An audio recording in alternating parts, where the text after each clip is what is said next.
Is there enough, looking at the big picture here, is there enough freight capacity or capacity in aviation to carry this vaccine?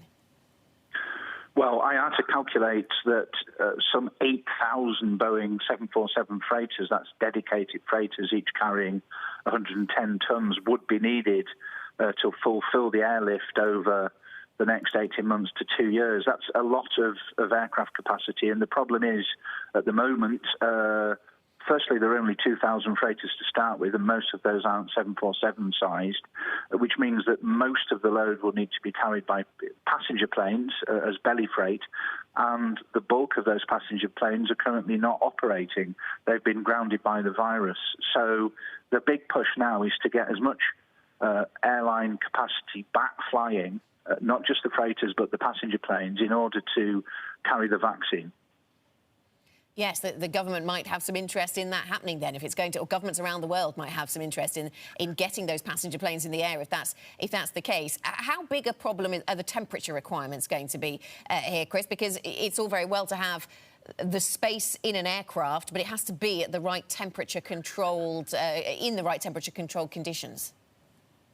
Yeah, it's a complicated matter because, as we know, the different vaccines are to be carried at different temperatures. With the Pfizer vaccine, the reality is minus 70 degrees Celsius is so low that it's not a temperature that can be attained in the hold of any plane, whether a freighter or otherwise. It needs to be within the container that the vaccine is carried in. So there are various kinds. Many use dry ice to get down to that sort of super cool temperature. Others use insulation. Others are plugged into the plane's electrics. But most planes that we're hearing would be able to carry these containers. The bigger problem is perhaps on the ground, airport facilities and so on.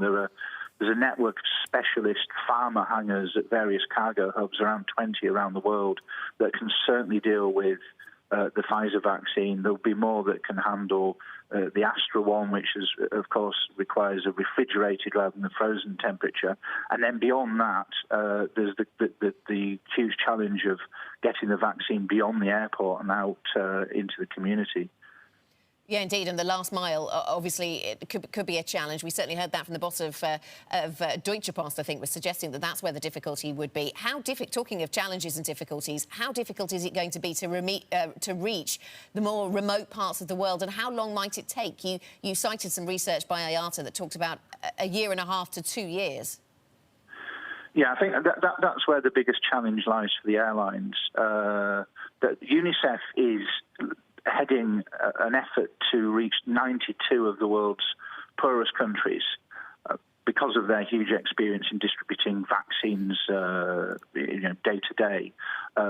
So those countries have signed up to have UNICEF both buy the vaccine and distribute it for them.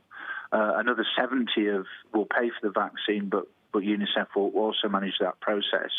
So the airlines are now speaking with UNICEF and trying to work out exactly what they can do, where their routes will fit and so on. And that's likely to be the focus for getting the vaccine into South America and Africa and parts of Southern Asia. But even then, as you say, the airlines can get it out there, can get it probably to a sort of a safe hub on the ground, but then the process of moving it forward from that point is where the real difficulties might lie.